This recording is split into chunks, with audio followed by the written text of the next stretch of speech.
বিকাল 5:30 বাজে। নন্দিতা সেজেগুজে রেডি হয়ে বেরোতে যাবে, এমন সময় তার শাশুড়ি সমিতা এসে বলল, তুমি আজ মন্দিরে না গেলেই ভালো করতে। দেখছো তো আকাশের অবস্থা, ঝড় বৃষ্টি শুরু হলো বলে।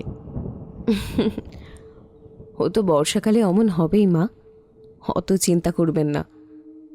মাসেই একবার পূর্ণিমার দিন আমি মন্দিরে যাই, না গেলে ভালো লাগে না। ওর ছোট্ট মেয়ে মেহুলি ছুটে এসে বলল, আজ আমিও সাথে যাব মা, তোমার সাথে। নন্দিতা মেয়েকে আদর করে বলল, না শোনা মা, তোমার মতো ছোট্ট মেয়েরা মন্দিরে যায় না। আর আজ তো খুব ভিড় হবে, তোমাকে আমি অন্যদিন নিয়ে যাব। খালি মিথ্যে কথা বলো, একদিনও নিয়ে যাও না। যখনই যেতে চাই খালি বলো যে অন্যদিন নিয়ে যাবে। নন্দিতা হেসে মেয়েকে আদর করে বলল, ওলে বাবালে, এর পরের বার ঠিক নিয়ে যাব। আর ঝড় বৃষ্টি আসছে শোনা, আমি তাড়াতাড়ি ফিরে আসব। সত্যি আকাশের অবস্থা বিশেষ ভালো নয়। গাড়ি ড্রাইভার নেই। নন্দিতা নিজেই ড্রাইভ করে তার গাড়ি, তার আলাদা গাড়ি, আর শুভমের আলাদা গাড়ি। যে যার মতোই চালায়, দরকার না পড়লে ড্রাইভার ডাকে না। নন্দিতা সিনহা কলকাতার এক নামকরা স্কুলের ভাইস প্রিন্সিপাল, বছর 35-এর সুন্দরী মহিলা। আর তার বর শুভম রেলের অফিসার। তাদের 5 বছরের মেয়ে মেহুলি আর শুভমের মা সমিতকে নিয়ে তাদের সুখের সংসার। ওরা রাজারহাট নিউ টাউনে একটা বিশাল ফ্ল্যাটে থাকে।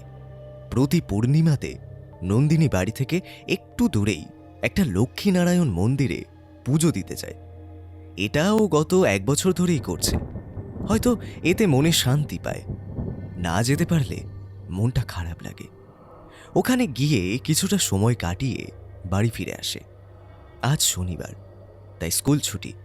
না হলে অন্যদিন স্কুল থেকেই ঘুরে আসে মন্দিরে। দেখতে দেখতে 8টা বেজে গেল। নন্দিতা এখনো ফিরল না তো? আজ কি লক্ষ্মীনারায়ণ মন্দিরের ভিড়টা একটু বেশি হয়েছে? শুভম ঘণ্টাখানেক আগেই ফিরেছে।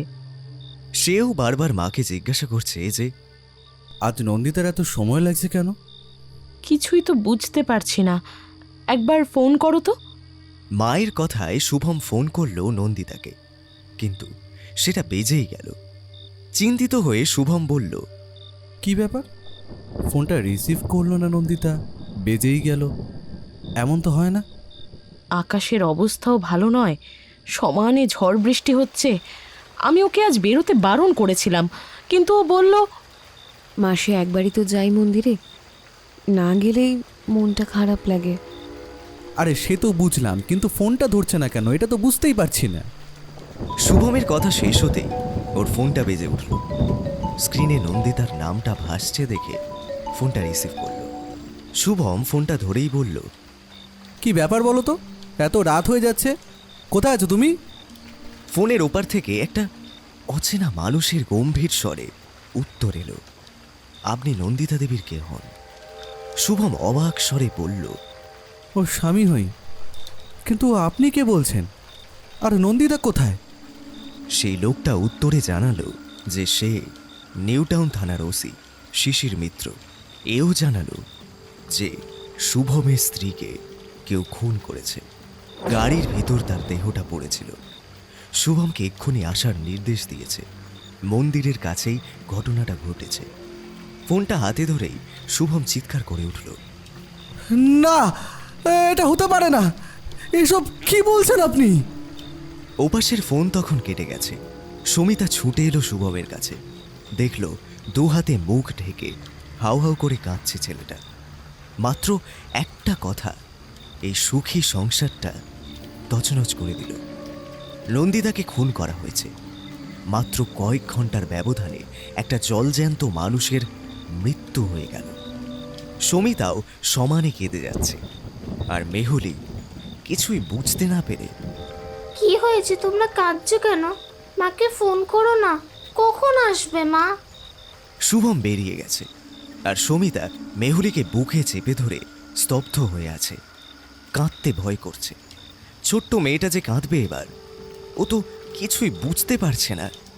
কিন্তু সমিতা দেবীর একটাই চিন্তা, নন্দিতাকে খুন করল কে আর কেন? ওর তো কোনো শত্রু ছিল বলে কেউ জানে না, আর কেনই বা থাকবে? নন্দিতা নিজে ভালো চাকরি করত, ছেলে শুভম রেলের অফিসার, এমনকি সমিতা দেবীও মোটা টাকার পেনশন পান। তাহলে কিসের জন্য এভাবে খুন হতে হলো নন্দিতাকে? শুধু সমিতা কেন, কেউ কিছুই বুঝে উঠতে পারছে না। অনেক রাতে শুভম ফিরে এলো বিধ্বস্ত অবস্থায়। সুমিতা মেহুলিকে দুধ বিস্কুট খাইয়ে ঘুম পাড়িয়ে দিয়েছে, কিন্তু সমানে সে ঘ্যান ঘ্যান করছিল তার মা কেন আসছে না। সারাদিনের মাঝবয়সী লোক কল্যাণী আজ তার বাড়িতে গিয়েছিল। সেও সন্ধ্যার পর ফিরে এসেছে। সারা বাড়িতেই শ্মশানের নিস্তব্ধতা। রাতে শুভম ফিরলে ঘটনাটা শুনল সমিতা। মন্দিরের থেকে বৃষ্টির জন্য নন্দিতা বেরোতে পারছিল না, কিন্তু রাত বাড়ছিল বলে 7:30টার সময় সে বেরিয়ে পড়ে। আর গাড়িতে উঠে একটু এগোতেই সেই প্রচণ্ড বৃষ্টির মধ্যেই একজন বাইকধারী এসে তার গাড়ির সামনে দাঁড়ালো। নন্দিতা গাড়ি থামাতে বাধ্য হয়, আর গাড়ি থামতেই সে পর পর 4টে গুলি করে তার শরীরে। আর তারপরেই যেদিক থেকে এসেছিল সেদিকেই চলে যায়। অত বৃষ্টির জন্য কোনো প্রত্যক্ষদর্শী সেখানে ছিল না। এবার রাস্তার সিসি ক্যামেরা ভরসা। তবে একজন লোক সাইকেল চালিয়ে আসছিল ওই বৃষ্টির মধ্যেই। সে অনেকটা দূর থেকে যা দেখেছে সেটাই বলেছে পুলিশকে। প্রচণ্ড বৃষ্টির জন্য খুনির মুখ দেখার প্রশ্ন ওঠে না। তাছাড়া খুনির মুখে মাস্ক লাগানো ছিল আর মাথায় হেলমেট ছিল। এইরকম একটা লোক এসে নন্দিতার মতো মানুষকে মারার কারণটা কি? আর বাইকের নাম্বারটা যা দেখা গেল যথারীতি সেটা ভুয়ো। থানার অফিসার শিশির বাবু এই কেসটা নিয়ে নাজেহাল অবস্থায় পড়ল। কোনো প্রমাণ তো নেই, এমনকি সিসিটিভি ক্যামেরাতে সেভাবে কিছুই বোঝার উপায় নেই। অঝোর ধারায় বৃষ্টির মধ্যে সবকিছুই ঝাপসা আসছে। একে তো খুনির মুখটা ঢাকা, তার উপর হেলমেট দেওয়া আছে। আর যে সাইকেল আরোহী ঘটনাটা দেখেছিল সেই লোকটা বলেছিল, ঘটনাটা এতটাই দূরত্বে ঘটেছে যে কিছু বুঝতেই পারিনি। কাছে আসতে দেখি যে দাঁড়িয়ে থাকা গাড়ির ভিতর স্টিয়ারিং এর উপর মুখ তুবড়ে পড়ে আছে একজন মহিলা, আর চারদিক রক্তে ভেসে যাচ্ছে। আচ্ছা, আপনি এখন কলকাতার বাইরে যাবেন না। একমাত্র প্রত্যক্ষদর্শী হিসেবে আপনাকে দরকার হতে পারে। মাথা নেড়ে লোকটা অর্থাৎ মিলন পাল চলে গেল। শিশিরবাবু আজ এসেছেন নন্দিতার স্বামী আর শাশুড়ির কাছে। বাচ্চাটা এখন বুঝে গেছে তার মা আর আসবে না। আকাশের তারা হয়ে গেছে, তাই বড় চুপচাপ হয়ে গেছে মেহুলি। আর কোনো বায়না করে না, ঠাম্মির কথা শুনে চলে। আপনার স্ত্রীর কি কোনো শত্রু ছিল? এ ব্যাপারে কিছু জানতেন নাকি আপনারা? অফিসারের প্রশ্ন শুনে মাথা নাড়ল শুভম। না অফিসার, নন্দিতা এমনিতে খুবই মিশুকে আর কাজের ক্ষেত্রে বেশ সিনসিয়ার। ওর তো কোনো শত্রু থাকার কথাই নয়। কিন্তু অকারণে তো কেউ আর এই একটা মানুষকে খুন করবে না, না? হয়তো কোনো শত্রু ছিল যার কথা আপনারা জানতেন না। ওর স্কুলে একবার খোঁজ খবর করতে পারেন, তবে আমরা কোনোদিনও কোনো সমস্যার কথা শুনিনি। কিছু ঘটলে নন্দিতা নিশ্চয়ই বলতো। তাহলে আপনারা বলছেন ওর শত্রু সম্পর্কে আপনারা কিছুই জানতেন না, তাই তো? শুভম আর সমিতা দুজনেই মাথা নাড়িয়ে না বলল। ঠিক আছে, আজ আমি উঠছি, তবে কিছু মনে পড়লে অবশ্যই কিন্তু জানাবেন। বেরোবার মুখে কাজের দিদি কল্যাণীর সাথে দেখা হলো। তাকে দেখেই জিজ্ঞাসা করলো অফিসার, এবাড়ির বৌদি নন্দিতা কেমন মানুষ ছিলেন? বৌদি তো মানুষ হিসেবে খুব ভালো ছিলেন, সবাইকে আপন করে নিতেন, আর সেই জন্যই তো ঝামেলায় পড়তে হতো। কি বললেন? ঝামেলায় পড়তো? তা কিরকম ঝামেলায় পড়েছিল একটু বলবেন? কল্যাণী এবার ঘাবড়ে গিয়ে কথাটা ঘোরানোর চেষ্টা করলো। না না না, আমি ওনার স্বাভাবিক কথা বলছিলাম আর কি। বৌদির মনখানা খুব ভালো ছিল তো, আর সেই জন্যই এরকম লোকরা ঝামেলায় পড়ে কি না, সে কথাই আর কি, আর কিছু নয়। শিশিরবাবু বুঝলেন এর মুখ দিয়ে আর বেশি কথা বের হবে না, পরে আবার দেখা যাবে, তখন যদি কিছু বলে। শিশিরবাবু বেরিয়ে গেলেন ওখান থেকে। পরদিন উনি গেলেন নন্দিতা স্কুলে, ক্যালকাটা হোলি গার্ডেন, কলকাতার নামকরা স্কুলের মধ্যে অন্যতম। বিশাল স্কুলের বিশাল ঠাঁটবাট। পুলিশ দেখে সবাই একটু ঘাবড়ে গেল, যদিও নন্দিতার সম্পর্কে কেউ কোনো খারাপ কথা বলল না, বরং সবাই প্রশংসাই করল ওর। ও খুবই সিনসিয়ার আর হেল্পফুল ছিল। এই ঘটনাটা আমরা কেউই মেনে নিতে পারছি না। কে যে এটা করলো জানি না। আপনারা জানতেন যে নন্দিতা দেবী প্রতি পূর্ণিমার দিন ওই মন্দিরে যেতেন? হ্যাঁ, সবাই জানতো এটা। নন্দিতা প্রতি পূর্ণিমার দিন ওই মন্দিরে যেত, আর খুনিও হয়তো জানতো নিশ্চয়ই সেটা। খুনি দিনটাও বেশ ভালো বেঁচেছিল, ঝড় বৃষ্টির মধ্যে, যাতে ধরা না পড়ে। তার মানে খুনি লক্ষ্য করেছিল ব্যাপারটা। স্যার, আপনারা দেখবেন যে নন্দিতার খুনি যেন অবশ্যই ধরা পড়ে। কি কারণে যে খুন হতে হলো ওকে, সেটাই ভাবাচ্ছে আমাদের। ওর মতো মেয়েকে কেন খুন হতে হবে? আমরা তো আমাদের মতো চেষ্টা করে যাব, কিন্তু এই খুনে কোনো রকম ক্লু জোগাড় করা যাচ্ছে না, এটাই হচ্ছে মুশকিল। দেখুন, ঠিক পেয়ে যাবেন কোনো না কোনো ক্লু। আর আমরা সবাই জানি যে অপরাধী কোনো না কোনো ক্লু ঠিক রেখেই যায়। শিশিরবাবু মনে মনে ভাবলেন, এক্ষেত্রে কোনো রকম ক্লু রেখে যায়নি খুনি, আর সেটাই সমস্যা। এই স্কুলের টিচারদের মধ্যে নন্দিতা দেবীর কার সাথে বেশি ভাবছিল? উনি তো ফিজিক্স পড়াতেন, আর কেমিস্ট্রি টিচার বনানী পালের সঙ্গে খুব ভাব ছিল নন্দিতার। বনানী পালের সাথে একবার কথা বলা যাবে? হ্যাঁ, আপনি বসুন, আমি তাকে ডেকে দিতে বলছি। বনানী ম্যাডামকে ডেকে দিতে একটু পরেই একজন বছর 35-এর বয়সী মহিলা এসে উপস্থিত হলো। এ সময় আপনাকে ডিস্টার্ব করার জন্য আমি খুবই দুঃখিত, কিন্তু শুনলাম নন্দিতা সিনহার সাথে আপনার ভাবটা বেশিই ছিল, তাই ওনার সম্পর্কে যদি কিছু জানান আর কি। সত্যি নন্দিতার মৃত্যুটা আমাকে খুব হার্ট করেছে। এভাবে কে ওকে মারলো, কেনই বা মারলো, কিচ্ছু বুঝতে পারছি না। আর তাছাড়া ওর কোনো শত্রুর কথা আমি কোনোদিন শুনিও নি। আপনার কাছে কোনোদিন কোনো সমস্যার কথা বলেছিল নন্দিতা দেবী? হ্যাঁ, একবার একটা সমস্যা হয়েছিল, সেটা ওর বাচ্চার গভর্নেন্সকে নিয়ে। অবশ্য সেটা মিটেও গেছিল। সমস্যাটা ঠিক কিরকম ছিল আপনি জানেন নিশ্চয়ই। নন্দিতা বলেছিল আপনাকে?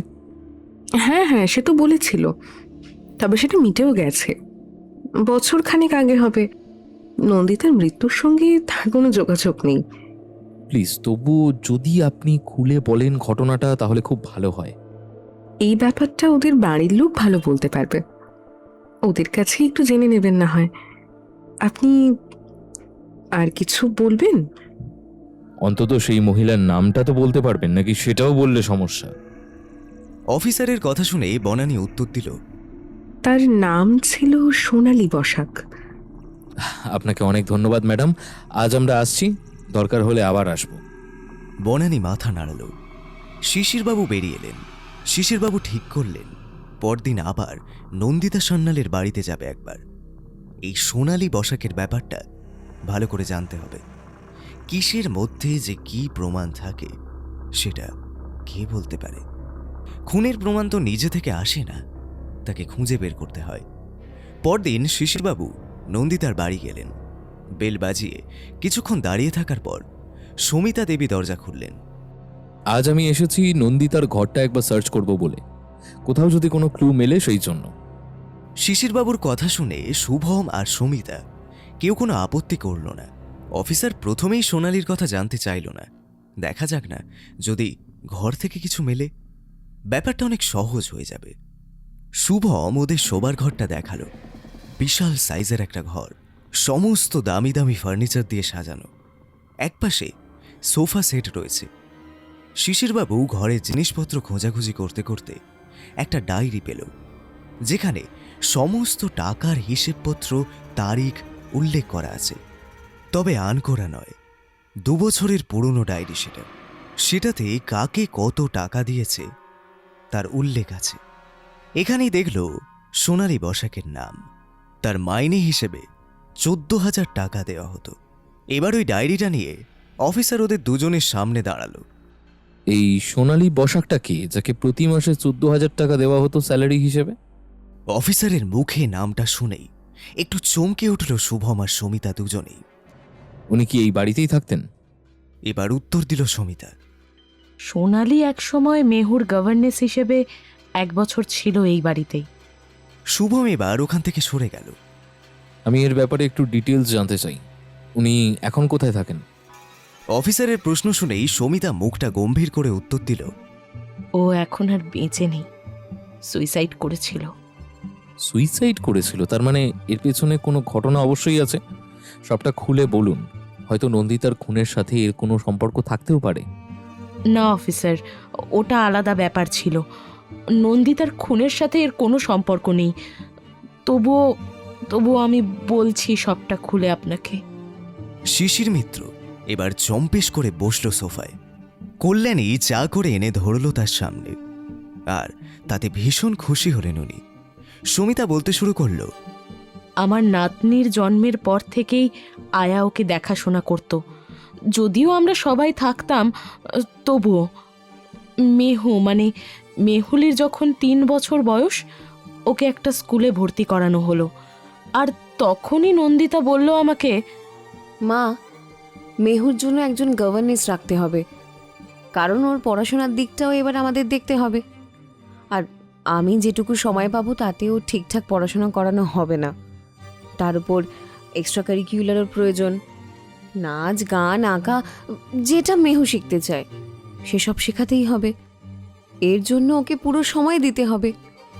তার চেয়ে বরং আমরা যদি একজন গভর্নেসের ওপরে দায়িত্ব দিই, আমাদের কিন্তু আর এসব নিয়ে মাথা ঘামাতে হবে না। আমি যদিও এসব চাইতাম না, কিন্তু কিছু করার ছিল না, কারণ নন্দিতার খুব কাজের চাপ ছিল, আর দায়িত্ব তো অবশ্যই ছিল। এবার ও ঠিক করলো যে একটা বিজ্ঞাপন দেবে নামকরা কাগজে।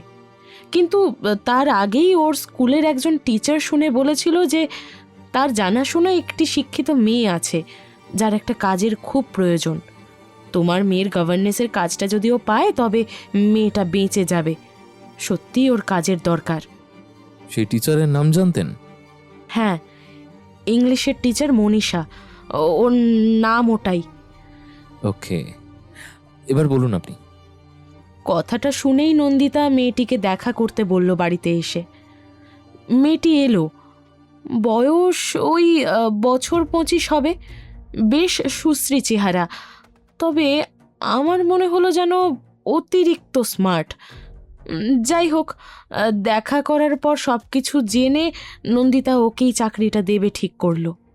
কারণ মেয়েটা ডিভোর্সি, এখন বাপের বাড়ির বোঝা হয়ে দাঁড়িয়েছে। তাছাড়া বাপের বাড়ির অবস্থাও ভালো নয়। মেয়েটার করুণ অবস্থার কথা শুনে নন্দিতার খারাপ লেগেছিল সেদিন খুব, তাই আর বেশি খোঁজ খবর না করে ওকেই চাকরিটা দিয়ে দিল, কারণ ওই মেয়েটার সাহারা হতে চেয়েছিল। এবার কদিন বাদেই সোনালি এই বাড়িতে চলে এলো, এখানেই থাকবে সে। মাসে আপাতত 14,000 টাকা স্যালারি। মেয়েটা যেন হাতে চাঁদ পেল, 1 পয়সা খরচা নেই তার, এদিকে পুরো 14,000 টাকা মাইনে। সে প্রথম অনেক যত্ন করতো মেহুকে, বলা যায় আগলে রাখতো। কিন্তু যত দিন যেতে লাগলো, সব কেমন দায় সারা ব্যাপার হয়ে দাঁড়ালো। মেহুর থেকে তার বাবার দিকে বেশি নজর দিত, নিজেই এগিয়ে শুভমের সব কিছু হাতে জুগিয়ে দিত। মেহুকে স্কুল বাসে তুলে দিয়ে শুভমের গাড়িতে লিফট নিত, প্রায় এদিক ওদিক যেত সে। প্রথম দিকে ব্যাপারটা কেউ আমল না দিলেও পরে সবার চোখেই লাগতো, বিশেষ করে আমার তো লাগতোই। শুভম যদিও এসব খেয়াল করতো না, অথবা ব্যাপারটা তেমন গুরুত্ব দিত না, কিন্তু মা হিসেবে আমার চোখে এসব অস্বাভাবিক লাগতো। নন্দিতা সন্ধ্যের মধ্যেই বাড়ি ফিরে আসতো। সারাদিন পরে তার আর মেয়েকে সময় দেওয়ার মতো পরিস্থিতি থাকতো না, কারণ বাড়ি এসেও তার স্কুলের অনেক কাজ থাকতো। কিন্তু মেহু তার মায়ের কাছেই ছুটে যেত স্কুলের হোমওয়ার্কের জন্য। আন্টি বাড়ি নেই, অথবা কোনো দিন বলতো ফোনে কি যেন করছে, পরে দেখিয়ে দেবে আমায় বলেছে। শোনো, তোমায় যে কাজের জন্য এ বাড়িতে রাখা হয়েছে সেটা আগে করবে, তোমার ব্যক্তিগত কাজ পরে। মেহুর হোমওয়ার্ক কে করাবে বলো তো? আমি রোজ স্কুল থেকে ফিরে ওর হোমওয়ার্ক করাতে বসবো? সোনালি কদিন গম্ভীর মুখে থাকতো বকুনিকে, তখন ঠিকঠাক চলতো। হঠাৎই একদিন নন্দিতার চোখে পড়ল একটা দৃশ্য। স্কুল থেকে ফেরার সময় সে দেখল একটা রেস্টুরেন্ট থেকে সোনালি আর শুভম বেরোচ্ছে। সোনালি খুব গদগদ হয়ে কথা বলছে। তারপরেই শুভমের গাড়িতে গিয়ে উঠল দুজনে। দৃশ্যটা দেখে নন্দিতার পায়ের নিচের মাটি যেন সরে গেল। এবার কি তার সংসার ভাঙতে চলেছে এই মেয়েটার জন্য? কি করবে এবার সে? নন্দিতা বাড়ি এসে আমাকে সব খুলে বলল। আমিও শুনে চিন্তিত হয়ে পড়লাম। নন্দিতাকে বললাম, এখনই এর একটা ব্যবস্থা না করতে পারলে এটা বেড়েই চলবে। সেদিন শুভম বাড়িতে আসার পর নন্দিতা আর আমি দুজনেই ওকে এ ব্যাপারে জিজ্ঞেস করে জানতে চাইলাম সত্যিটা। শুভম অস্বীকার করলো না। সোনালি তার সাথে বাড়ির বাইরে দেখা করতে চেয়েছিল। কিন্তু কারণটা কি তুমি জানতে চাওনি? আমার একটা পার্সোনাল ব্যাপার আছে, ওটা বাড়ির ভিতর এসে বলা যাবে না, তাই ওই রেস্টুরেন্টে অপেক্ষা করছিল সোনালি। ওর পার্সোনাল ব্যাপারের জন্য তোকে ডাকলো আর তুই চলে গেলি? তোর খেদে কোনো কাজ নেই? শুভম চুপ করে থাকলো এবার। তা সেই পার্সোনাল ব্যাপারটা কি আমাদের বলা যাবে? ওর একজন খুব নিকট আত্মীয়কে একটা চাকরি দেওয়ার জন্য রিকোয়েস্ট করছিল। মাই গুডনেস, নিজে একটা চাকরি পেয়েছে, এবার তার যত আত্মীয় স্বজনকে চাকরি দিতে হবে, তাও তোমাকে রেস্টুরেন্টে ডেকে। এটা একটু বেশি বাড়াবাড়ি হচ্ছে না? তা তুই কি বললি ওকে?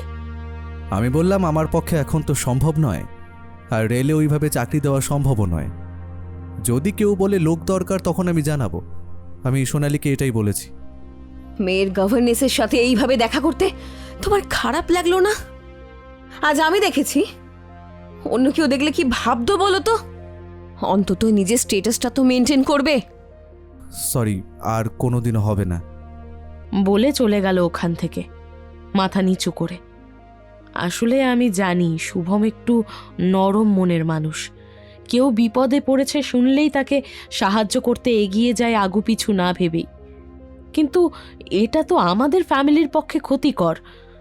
ওকে সবাই এবার ওর স্বভাবের জন্য ব্যবহার করবে। তাই ব্যাপারটা এখানেই মিটমাট করা দরকার। তাই আমি নন্দিতাকে বললাম, আমার কিন্তু ব্যাপারটা মোটেও ভালো লাগছে না। তুমি বরং ওকে এই গভর্নেন্সের কাজ থেকে ছাড়িয়ে দাও, না হলে আমাদের আরও ক্ষতি হয়ে যাবে। নন্দিতা যদিও একটু দোনামোনা করছিল, কারণ সবে 1 বছর হতে যায় ওকে রাখা হয়েছে, এর মধ্যেই ছাড়িয়ে দেওয়াটা কি ঠিক? কিন্তু আমি ওকে জোর করেছিলাম সেদিন। যাই হোক, এরপর নন্দিতা সোনালীকে গভর্নেন্সের কাজ থেকে ছাড়িয়ে দিল। সোনালি সেটা এত সহজে মেনে নিল? না, ও অনেক কান্নাকাটি করেছিল, কিন্তু আমি আর নন্দিতা কেউ শুনিনি বা গ্রাহ্য করিনি। এরপরই কি সোনালি সুইসাইড করেছিল? সমিতা দেবী হাসলেন, বললেন, এত সহজে হাল ছাড়বার পাত্রী সে ছিল না। এর পরের ঘটনাটা শুনলেই বুঝবেন। এরপর আরো ঘটনা আছে নাকি? আগে শুনুন সেটা, তবেই বুঝতে পারবেন যে কি জিনিস ছিল সোনালী বসাক। বেশ কয়েক মাস কেটে গেল। আমাদের একটা 2 কামরার ফ্ল্যাট আছে নারকেল বাগানের দিকে। এক বয়স্ক দম্পতি ভাড়া আছেন 4 বছর ধরে। ওদের উঠতে বলি না, কারণ ভীষণই ভদ্র ফ্যামিলি ওনারা। শুধু 1.5 বছর বাদে আবার নতুন করে একটা চুক্তি করতে হয়। ফ্ল্যাটটা যদিও আমার নামে, কিন্তু সবটাই শুভম দেখে। আমি সেদিন ফোন করলাম সেই ভদ্র মহিলা, মানে সবরী মিত্রকে। একটু কথা বলাও হবে আর চুক্তির ব্যাপারটাও বলবো। কিন্তু উনি আমাকে অবাক করে বললেন, আমরা তো 4 মাস হলো অন্য ফ্ল্যাটে চলে এসেছি, কেন বা আপনি কি কিছুই জানেন না? আমি প্রায় আকাশ থেকে পড়লাম। উনি এসব কি বলছেন? ওনারা 4 বছর ধরে, এত দিন ধরে এই ফ্ল্যাটে আছেন, অথচ উঠে চলে গেলেন আমি কিছুই জানতে পারলাম না। আমি জিজ্ঞেস করলাম, ওই ফ্ল্যাটে কি অন্য কাউকে ভাড়া দেওয়া হয়েছে? আসলে আমি অনেকদিন অসুস্থ ছিলাম তো, তাই ছেলে এসব নিয়ে আমাকে কিছু বলে ডিস্টার্ব করেনি। বেমালুম মিথ্যের আশ্রয় নিলাম আমি। হ্যাঁ, শুভম বাবুর জানাশোনা কোনো একজন খুব বিপদে পড়েছিলেন, তাই আমাদের ছেড়ে দিতে বললেন উনি। আমরা আর কি বা করব, তাই ছেড়ে দিলাম ফ্ল্যাটটা। কথাটা শোনার পর আমার শরীরটা খারাপ লাগতে শুরু করলো। কি বলবো আর কাকেই বা বলবো। নন্দিতা ফেরার অপেক্ষায় থাকলাম। ও ফিরতেই সব বললাম ওকে। এক্ষুনি চলো এই ফ্ল্যাটে, দেখে আসি ওর কোন আপনজনকে ওখানে ঠাঁই দিয়েছে। তক্ষুনি গাড়ি নিয়ে আমরা পৌঁছে গেলাম ওই ফ্ল্যাটে। দরজায় বেল দিতে যে খুললো তাকে দেখেই মাথায় রক্ত উঠে গেল। নিশ্চয়ই সেই সোনালি বসাক ছিল দরজার গোড়ায়। একদম তাই। আমাদের দেখেই প্রচণ্ড চমকে উঠল সে। ভয়ে তার মুখ সাদা হয়ে গেল। আমি চিৎকার করে বললাম, তুমি এখানে কার পারমিশনে এসেছো? কে তোমায় থাকতে দিয়েছে এই ফ্ল্যাটে? আসলে আমি শুভমবাবুকে প্রায় হাতে পায়ে ধরে রিকোয়েস্ট করেছিলাম একটা থাকার জায়গা দেওয়ার জন্য, অন্তত 6 মাসের জন্য। উনি তখন এই ফ্ল্যাটের ব্যবস্থা করে দেন, এতে ওনার কোনো দোষ নেই। সোনালির সাথে আমরা কথা বলার সময় ওর একটা ফোন এলো। ও খুব বিরক্ত হয়ে ধরে বলল, আমি এখন ব্যস্ত আছি, তুমি পরে ফোন করবে আমায়। তুমি এখন এখানে আসবে না, আমি তোমায় পরে ফোন করে সব বলছি। তুমি এই ফ্ল্যাট ছেড়ে এক্ষুনি চলে যাবে। আমি বললাম সোনালিকে। ম্যাডাম, আমাকে কিছুদিন সময় দিন, এক্ষুনি আমি কোথায় যাব? সেটা আমাদের জানার কথা নয়। তুমি 8 ঘন্টার মধ্যেই তোমার জিনিসপত্র নিয়ে চলে যাবে। এই 8 ঘন্টার সময় তোমাকে দেওয়া হচ্ছে। সোনালি এবার মাথা নিচু করে ঘরের ভেতর ঢুকে গেল। আমরা দুজনেই ফ্ল্যাটের সামনে দাঁড়িয়েছিলাম। এমন সময় উল্টো দিকের ফ্ল্যাটের দরজা খুলে গেল। এক ভদ্রমহিলা বেরিয়ে এলেন। তাকে আমরা আগে থেকেই চিনতাম, নাম অনুরাধা সেন। তিনি আমাদের ওখানে দাঁড়িয়ে থাকতে দেখে কারণটা জানতে চাইলেন।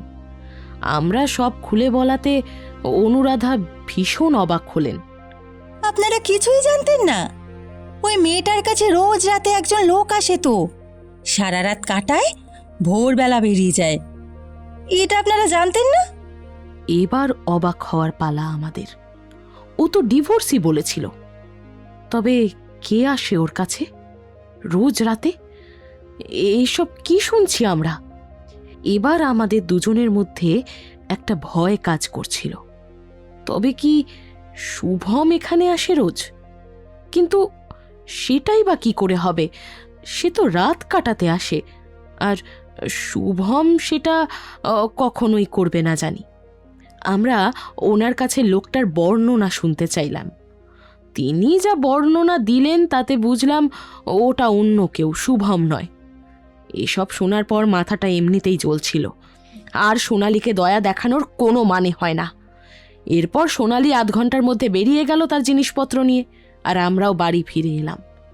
রাতে শুভমের সাথে এক প্রস্ত বোঝাপড়া হলো আমাদের।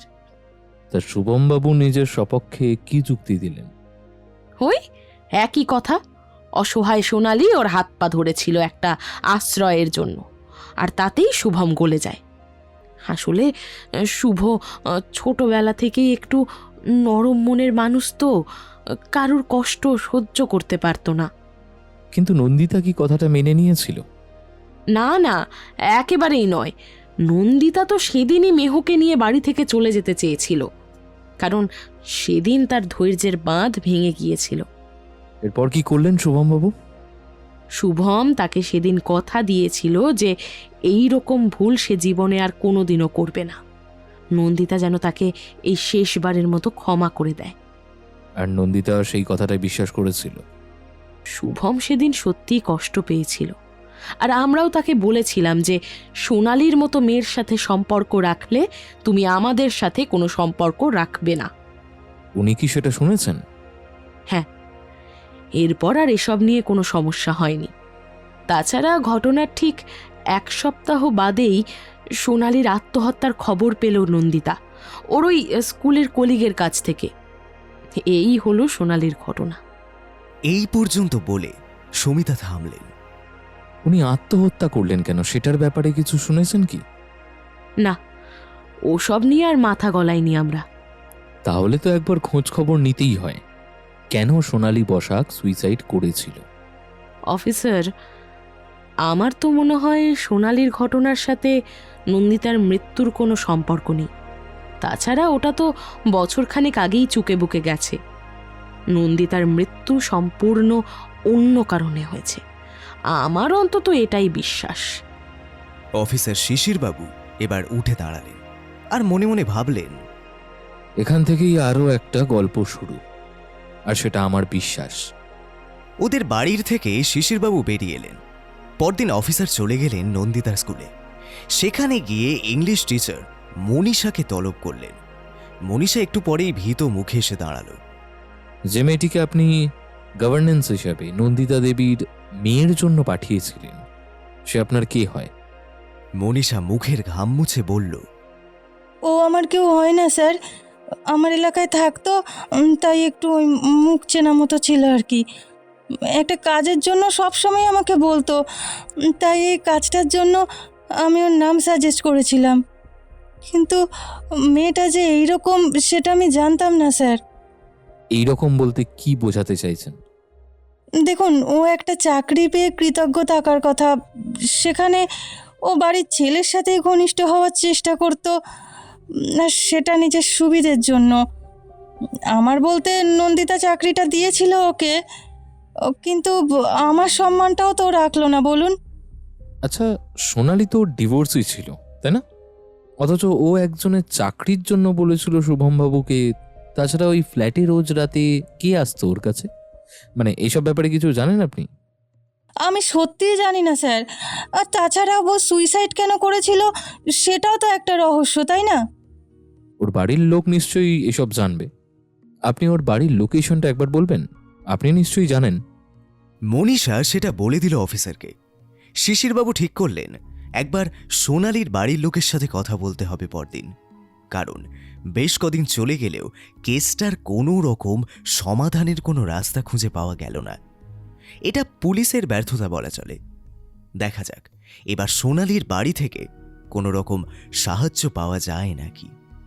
সেটাই এখন শেষ সম্বল শিশির মিত্রের। সোনালির বাড়িতে গিয়ে দেখল তাদের অবস্থা তথৈবচ। বাড়িতে ওর বৃদ্ধ বাবা মা আর 2 ভাই বোন আছে। তারা সোনালির থেকে ছোট, দুজনেই কাজ করে আর তাদের রোজগারে সংসারটা চলে। বাবা খুবই অসুস্থ, কোনো কাজও করতে পারে না এখন।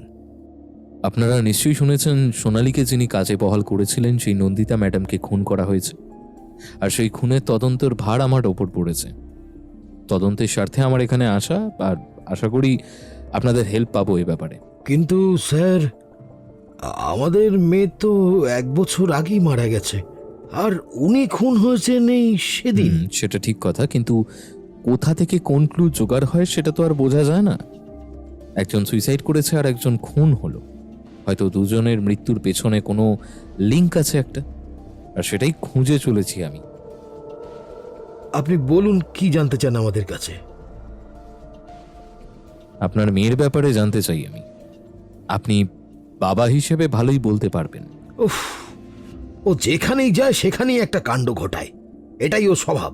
কি আর বলবো বলুন তো? একটু খুলে বলবেন সোনালির কাণ্ড কারখানাটা? ও কি সত্যি ডিভোর্সই ছিল? অফিসারের কথায় ওর মা মলি দেবী বলল, আমাদের অভাবের সংসার, তবুও আমরা চেয়েছিলাম মেয়েটা একটু পড়াশোনা করুক। কলেজে পড়তে পড়তেই একটা অপদার্থ ছেলের সাথে প্রেম করা শুরু করলো। আমরা জানতে পেরেও বারণ করেছিলাম, কিন্তু ওর বিয়ে ফাইনাল পরীক্ষার পর সোনালি ছেলেটাকে বিয়ে করে পালিয়ে গেল। আবার 1.5 বছর বাদে ফিরে এলো। ও বলল ওদের নাকি ডিভোর্স হয়ে গেছে, আর ফিরে যাবে না, একটা চাকরি জোগাড় করবে আর আমাদের সংসারটা দেখবে এবার থেকে, আর কোনো ভুল সে করবে না। 2 মাস বাদেই একটা গভর্নেন্সের চাকরি পেল। আমরাও হাঁপ ছেড়ে বাঁচলাম। ভাবলাম যাক, একটু অন্তত সুরাহা হবে সংসারের, আর মেয়েটাও এবার নিশ্চয়ই বদলে যাবে। কিন্তু স্বভাব যাবে কোথায়? ওই বাড়ির ছেলের সাথে আবার ঘনিষ্ঠতা বাড়ানোর চেষ্টা করত। কেন তা কে জানে, সেটার কারণ আমরা জানি না। আর এর পরের ঘটনা তো সবাই জানে। সোনালি এখানে ফিরে এসে সুইসাইড করেছিল কেন? তার কোনো কারণ বলতে পারবেন আপনি? ও এখানে ফিরে মন খারাপ করে বসে থাকতো সারা দিন, আর ফোনে অনবরত কথা বলতো কারোর সাথে। ঠিক কথা নয়, ঝগড়া হতো খুব। একদিন রাতে প্রচণ্ড ঝগড়ার আওয়াজ পেলাম আমরা, আর সেই রাতে ও সুইসাইড করেছিল। মানে ওই গলায় দড়ি দিয়েছিল সোনালি। ওর ফোনটা একবার দেবেন প্লিজ, তাহলে কিছুটা সুবিধে হয়। অফিসারের কথায় ওর মা ঘর থেকে ফোনটা এনে দিল। শিশির বাবু ওনাকে ধন্যবাদ জানিয়ে ফিরে আসছিল। এমন সময় মৌলি দেবী ফিসফিস করে বললেন, স্যার, একটা কথা ছিল যেটা বলা হয়নি আপনাকে। শিশিরবাবু দাঁড়িয়ে পড়লেন। কি কথা বলুন। সোনালির পোস্টমর্টেম রিপোর্টে জানা গেছিল ও তখন 3 মাসের গর্ভবতী ছিল। মৌলি দেবীর কথা শুনে শিশিরবাবুর চোখ কপালে উঠল। ও মাই গড, তার মানে ওর সুইসাইড করার পেছনে এটাও কারণ হতে পারে? শিশিরবাবুর কথা শুনে মৌলি দেবী মাথা নাড়ল। আপনারা ওর কোনো প্রেমিক আছে কিনা জানতেন না? মৌলি দেবী মলিন মুখে মাথা নাড়ল, অর্থাৎ তারা জানতো না কিছুই। ঠিক আছে, আজ আমরা আসছি। অফিসার এবার সোনালি বসাকের বাড়ি থেকে বেরিয়ে এলো। জিপে উঠতেই সেকেন্ড অফিসার শোভন দত্ত বলল, স্যার, আপনার কি ধারণা সোনালির প্রেমিককে পেলেই এই কেসের সমাধান হবে? শুধু এটা আমার ধারণা নয়, খানিকটা বিশ্বাস বলতে পারেন। কিন্তু লোকটার কি স্বার্থ থাকতে পারে স্যার নন্দিতা সিনহাকে খুন করার জন্য? দেখা যাক, সেটা লোকটাকে অ্যারেস্ট করলেই জানা যাবে। হয়তো চাকরি ছাড়িয়ে দেওয়ার একটা রাগ থাকতে পারে। দেখুন, ওরাকে অ্যারেস্ট করে যদি কিছু প্রমাণ পাওয়া যায়। আমার এতদিনের চাকরি জীবনের অভিজ্ঞতা তো তাই বলছে। দেখা যাক এবার। রাতে নিজের ঘরে বসে বসে শিশিরবাবু সোনালির ফোনটা চেক করছিল। একটাই নাম্বার থেকে অনবরত ফোন আলাপ চলত, কিন্তু এখন নাম্বারটার কোনো অস্তিত্ব নেই। সেটাই ফোনে বারবার বলছে, আর সেটাই হবার কথা। তবে হোয়াটসঅ্যাপের মেসেজ সব ডিলিট করেছে, মানে ওই নাম্বারের। আর ডিপিতে শুধুই আকাশের ছবি। শিশিরবাবু সোনালির ফোনটা এবার ফরেন্সিকে পাঠানোর ব্যবস্থা করলেন। এখন ফোন নাম্বার থাকলেই লোকেশন ট্র্যাক করাটা সহজ হয়। পুলিশের কাছে ওটা এখন সহজ ব্যাপার, যতই ফোন সুইচ অফ করে রাখা থাকুক না কেন। কদিন পরেই নাম্বারটার মালিকের খোঁজ মিলে গেল। এখন সে গোবরডাঙ্গার দিকে লুকিয়ে রয়েছে। পরদিন শিশিরবাবু ফোর্স নিয়ে চলে গেল গোবরডাঙ্গার দিকে, আর ওই লোকটা দেবব্রত অর্থাৎ দেবুপালকে ধরল সরাসরি। লোকটা প্রথমে সোনালির সাথে সম্পর্কের কথা কিছুতেই স্বীকার করছিল না, কিন্তু আড়ত ধোলাইয়ের ভয়ে সব বেরিয়ে পড়েছে তার পেট থেকে। সোনালির প্রথম স্বামীর সাথে ডিভোর্স হওয়ার পর এই লোকটার সাথে পরিচয় হয়, কিন্তু এর কথা সোনালি কাউকে বলেনি।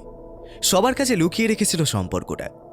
দেবু কাজকর্ম কিছুই করত না, ফাট মেরে চলত। এদিকে নেশার বহর ছিল। সোনালি নিজে গভর্নেন্সের কাজটা পেয়ে গেল, আর কিছুদিন পর থেকেই এ বাড়ির ছেলে শুভমকে হাত করার চেষ্টা করছিল। কারণ সোনালি বুঝে গিয়েছিল শুভম একটু সাদাসিধে ধরনের ছেলে। শুভমকে বলে কয়ে যাতে দেবর একটা কাজকর্ম জোগাড় হয়, তাহলে তারা দুজনে একসাথে থাকতে পারবে। কিন্তু সেটা তো হয়নি, উল্টে সোনালির কাজটাই চলে যায়। তবে শুভমের দয়ায় নারকেল বাগানের ফ্ল্যাটে থাকার অনুমতি পেয়ে গেল, আর সেই সুবাদে দেবর ওখানে যাতায়াত শুরু হলো। আর তারপরেই সোনালি প্রেগনেন্ট হয়ে পড়ে। কিন্তু 6 মাসের মধ্যেই ওই ফ্ল্যাট থেকে বিতাড়িত হতেই সোনালির মাথায় আকাশ ভেঙে পড়ে। বেকার প্রেমিকের সন্তান গর্ভে নিয়ে সে কি করবে এবার? বাপের বাড়িতে গিয়ে উঠলেও সেখানে সবার বিরক্তির কারণ হচ্ছিল, সেটা সে বুঝতে পারছিল। রোজ ফোনে দেবুর সাথে তার ঝগড়া হতো, কারণ দেবু কোনো কাজকর্ম জোটাতেই পারছিল না। এদিকে তার সন্তানের মা হতে চলেছে সে। হতাশায় ভেঙে পড়ে সে। বুঝতেই পারে দেবুর সাথে মেলামেশাও তার জীবনের চরম ভুল। একটার পর একটা ভুল সে করেই চলেছে। সোনালি তার ব্যর্থ জীবনের ভার আর বইতে পারছিল না। শেষমেশ সুইসাইড করে বসল। কিন্তু নন্দিতা বসুকে খুনটা করলি কেন তুই? সে তোর কোন পাকা ধানে মই দিয়েছিল রে? হ্যাঁ? মাথার চুল খামচে ধরে জিজ্ঞাসা করে যন্ত্রণায় কোঁকিয়ে উঠল দেবু। স্যার স্যার স্যার আমি আমি বলছি সব, আমাকে আমাকে ছাড়ুন প্লিজ। শিশির মিত্র দেবুর চুলের মুঠি আলগা করে দিল। আমি আমি আমি সোনালীকে অনেকবার বলেছি ওর পেটের বাচ্চাটাকে খালাস করতে, কিন্তু সেটাতেও রাজি ছিল না মোটে। ওর ধারণা ছিল আমি চাকরির জন্য কোনো চেষ্টাই করি না, আমি আমি একটা চাকরি পেলেই আমরা বিয়ে করতে পারি। আর এই নিয়ে আমার সাথে ঝামেলা বাঁধত সোনালির। আমি বোঝাতাম ওকে, কিন্তু বুঝতে চাইতো না। তারপর একদিন সুইসাইড করে বসলো। তখন আমার সব রাগ গিয়ে পড়লো এই নন্দিতা সিনহার ওপর, কারণ ওর জন্যই সোনালির চাকরিটা গেছে আর ওদের ফ্ল্যাট থেকেও তাড়িয়ে দিল। বাহ, বেশ যুক্তি দিলি তো। দোষটা করলি তোরা, আর খুন হতে হলো নন্দিতাকে। সে তো কোনো অন্যায় করেনি। তার স্বামী, তার ফ্ল্যাট, সে তো দখল নিতেই চাইবে। এতে দোষটা কোথায়? নন্দিতা আমাদের জীবনটা শেষ করে দিয়ে নিজে ভালো থাকবে, এটা আমি মেনে নিতে পারছিলাম না। তাই তাকে খুন করলি নিজে? না স্যার, স্যার অত দম আমার নেই, খুনটুন আমার দ্বারা হয় না। তাহলে খুনটা করলো কে? কাকে সুপারি দিয়েছিলি তুই? পয়সা কোথায় পেলি অত?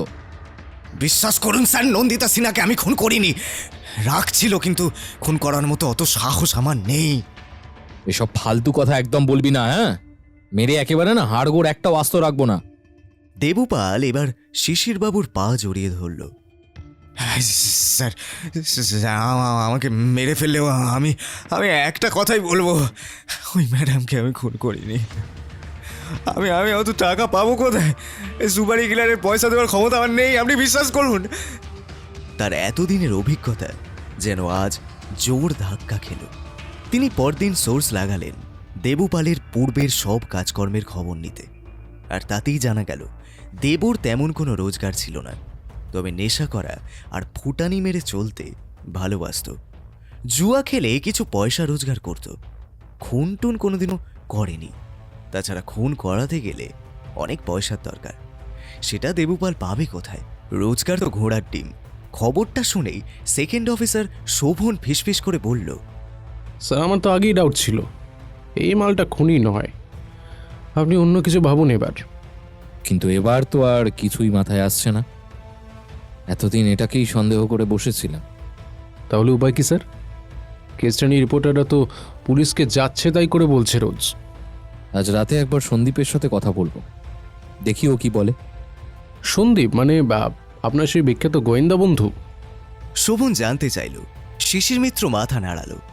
আপাতত দেবুপালকে হাজতে রাখার ব্যবস্থা হলো, ওকে নিয়ে পরে ভাবা যাবে। তবে লোকটার কোনো খারাপ রেকর্ড নেই, সেটা শিশির মিত্র খোঁজ নিয়েছে। ওই দেবুপাল যখন খুনি নয়, তোকে এবার দৃষ্টিটা অন্যদিকে ঘোরাতে হবে। তুই বরং সেটাই কর। সেটাই তো এবার মাথায় আসছে না রে সন্দীপ। একটা কাজ কর, অন্য চরিত্রগুলোর দিকে এবার নজর দে। অন্য আর কাকে সন্দেহ করব বলতো? এতদিনে একটাও জোরদার ক্লু জোগাড় হয়নি, অথচ বেশ কয়েকদিন সময় পেরিয়ে গেছে। এতদিন যাদের দিকে তোর সন্দেহের দৃষ্টি ছিল না, এখন তাদের দিকে তাকা। প্রদীপের নিচে বেশি অন্ধকার থাকে, সেটা তো নিশ্চয়ই জানিসই। সন্দীপের কথাটা যেন শিশির মিত্রের মাথার মধ্যে গেঁথে গেল। সারা রাত ঘুমের পরে সকালে উঠেই মেজাজটা ফুরফুরে হয়ে গেল। সন্দীপের কথাটা তার মনের মধ্যে একটা দিশা জুগিয়েছে। কদিন শিশির মিত্র ব্যস্ত রইল, সে কোথায় যাচ্ছে কি করছে কেউ বুঝতেই পারল না, বা কাউকে বুঝতেই দিল না। এভাবেই এক সপ্তাহের বেশি কেটে গেল। সেদিন রবিবার সকাল 10টা হতেই দরজার কলিং বেলটা বেজে উঠল। এই সময় আবার কে এলো? কল্যাণী, দরজাটা খোলো তো। রান্নাঘর থেকে সুমিতা দেবী বলে উঠলেন। তিনি মেহুর খাবার গোছাতে ব্যস্ত ছিলেন। কল্যাণীর কথাটা শুনেই সুমিতা অবাক হয়ে গেল। আজ এতদিন বাদে আবার পুলিশ কেন, তাও আবার রবিবার সকালে? সুমিতা দরজার সামনে যেতেই দেখে শিশির মিত্র দাঁড়িয়ে। আসুন অফিসার, বলুন কি দরকার? শুভমবাবু বাড়িতে আছেন? দরকারটা ওনার সাথে। হ্যাঁ আছে, মনে হয় ওয়াশরুমে গেছে। আমরা অপেক্ষা করছি, উনি এলেই বলবেন। এমন সময় শুভম বেরিয়ে এলো ঘর থেকে। কি ব্যাপার অফিসার, হঠাৎ আজ আমাদের বাড়িতে? আসতে হলো শুভমবাবু, আমাদের সাথে আপনাকে একবার থানায় যেতে হবে এক্ষুনি।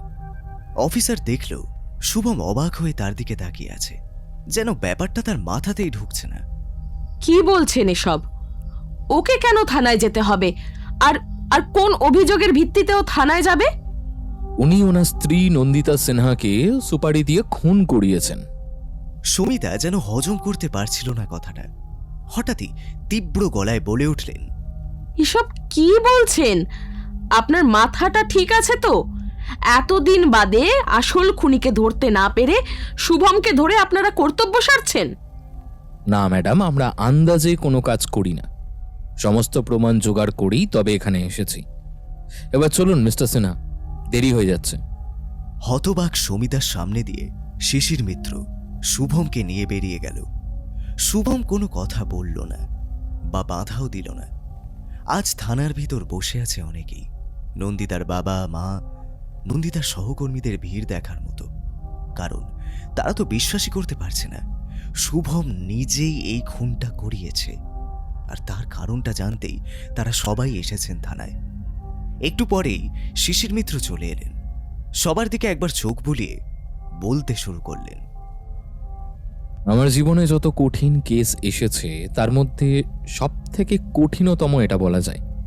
আমি তো প্রথম থেকেই শিওর ছিলাম শুভম সিনহা এই খুনটা করতেই পারেন না।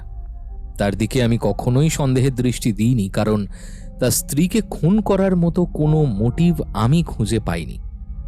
তবে সোনালীর প্রেমিকের ওপর আমার নজর ছিল, কিন্তু যতদিন এগোতে লাগলো তারপরেই বুঝলাম সোনালীর প্রেমিক নয়, অন্য কেউ নন্দিতাকে খুন করেছে।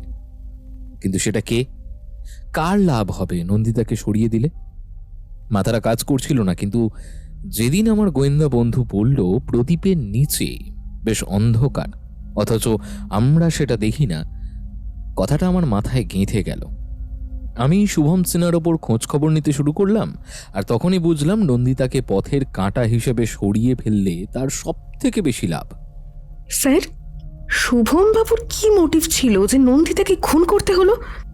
অফিসার উত্তর দিল, ওনার অল্প বয়স থেকেই সুন্দরী মেয়েদের দিকে নজর ছিল। কলেজে পড়াকালীন অনেক মেয়েদের সাথে অ্যাফেয়ার ছিল। যদিও অনেক অল্প বয়সী ছেলে মেয়েদের মধ্যেই এই ব্যাপারটা থাকে, কিন্তু সেটা শুভমের ক্ষেত্রে বাড়াবাড়ি পর্যায়ে চলে গেছিল। আর যার জন্যই শুভম চাকরি পেতেই তার মা তড়িঘড়ি নন্দিতার মতো সুন্দরী মেয়ের সাথে বিয়ে দিয়ে দিল, আর নিশ্চিন্ত হলো যে ছেলে এবার ঠিক শুধরে যাবে। তা বিয়ের পর শুভম একটু বদলেছিল তো বটেই। এরপর এলো মেয়ের গভর্নেন্স হিসেবে সোনালী, বেশ সুশ্রী, তার সাথে এবার মেলামেশা শুরু হলো।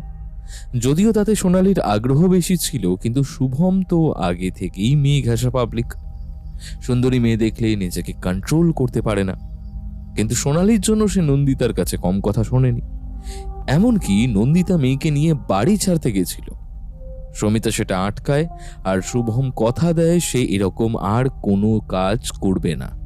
কিন্তু স্বভাব কোথায় যাবে? মাত্র 10 মাস আগে তার অফিসে তানিয়া সেন নামে এক সুন্দরী মেয়ে জয়েন করেছে। যদিও সে একজন ডিভোর্সি মেয়ে ছিল, আর শুভমের নজর পড়ে তার উপরে। আস্তে আস্তে তার সাথে ঘনিষ্ঠতা বাড়তে থাকে, আর সেটা একদিন ধরা পড়ে যায় নন্দিতার কাছে। কি সব আজে বাজে গল্প শোনাচ্ছেন আপনি? এসবের কোনো প্রমাণ আছে আপনার কাছে? শিশির মিত্র হেসে একটা ফোন বের করে কতগুলো ফটো বার করল। তাতে দেখা গেল শুভম আর এক সুন্দরী মহিলা একসাথে রয়েছে, ক্যাফেতে একসাথে, গাড়ির ভেতর দুজনে পাশাপাশি বসে আছে। আর দেখেই বোঝা যাচ্ছে বেশ ঘনিষ্ঠতা রয়েছে দুজনের। এসব ফটো আমার সোর্স জোগাড় করে দিয়েছে। দেখে কি মনে হচ্ছে আপনার? কিন্তু নন্দিতা তো আমাকে এই তানিয়ার ব্যাপারে কোনোদিনও কিছু বলেনি। আমি শুভমবাবুকে জেরা করে এটাই জেনেছি যে নন্দিতা মাত্র একদিন ওদের দুজনকে একসাথে দেখে ফেলেছিল। আর শুভমবাবুকে জিজ্ঞেস করতেই উনি সাফাই দিয়েছিল নন্দিতাকে যে ওই মেয়েটি তাদের অফিসে নতুন জয়েন করেছে, তার ডিপার্টমেন্টে, আমার আন্ডারে, মানে তার আন্ডারে, আর কাজের ব্যাপারেই তারা নাকি ক্যাফেতে গিয়েছিল। এটা তাকে বিশ্বাস করতে বলেছিল, যদিও কথাটা নন্দিতার ঠিক বিশ্বাস হয়নি। সে সেদিন শুভমকে বলেছিল, শোনো, আজ আমি তোমাকে ছেড়ে দিলাম, কিন্তু এরপর আমি কিন্তু তোমাকে আর ছাড়বো না। যদি এরকম কোনো ঘটনার প্রমাণ আবার পাই, আমি কিন্তু মেয়েকে নিয়ে সোজা বেরিয়ে যাব বাড়ি থেকে। আর ওই শাসানি শুভমের কাছে ভয়ের ব্যাপার ছিল, কারণ মেয়েকে সে খুব ভালোবাসত, আর সমিতা দেবীও নন্দিতাকে নিজের মেয়ের মতোই ভালোবাসত। তাই সে ঠিক করলো তার চেয়ে নন্দিতাকে তার জীবন থেকে সরিয়ে দেবে। ওর খবরদারি আর সহ্য হচ্ছে না। নন্দিতা না থাকলে তার জীবনটা একদম আগের মতোই হয়ে যাবে। সব ব্যাপার নিয়ে ঝামেলা করার আর কেউ থাকবে না।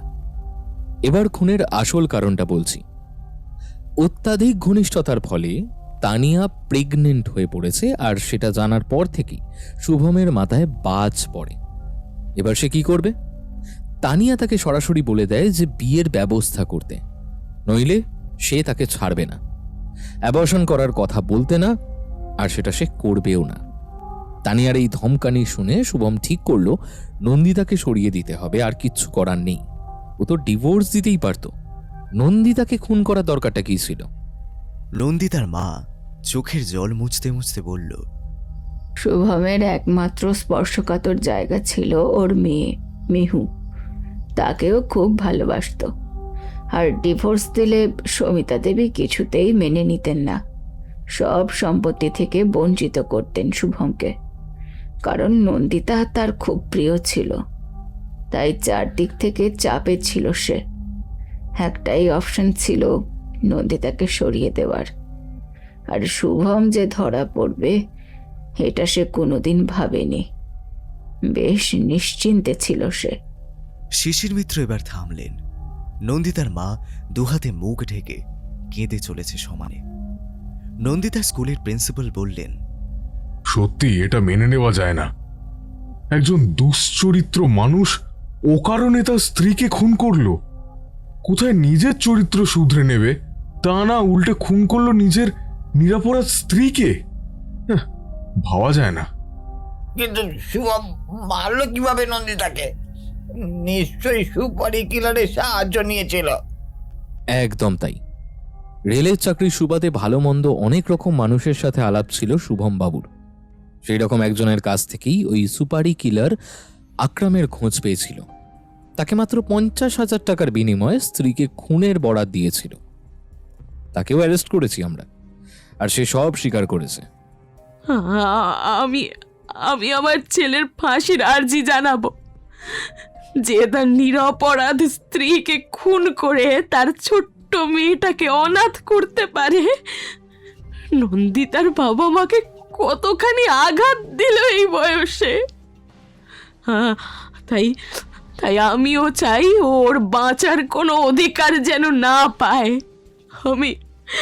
আমি মা হয়ে আমার ছেলের মৃত্যু কামনা করছি। নন্দিতার মা এসে এবার ক্রন্দনরতা সমিতাকে জড়িয়ে ধরল। দুই মায়ের হাহাকার মিলেমিশে এক হয়ে গেল। ওখানে উপস্থিত সবার চোখ ভিজে উঠল সেই দৃশ্য দেখে।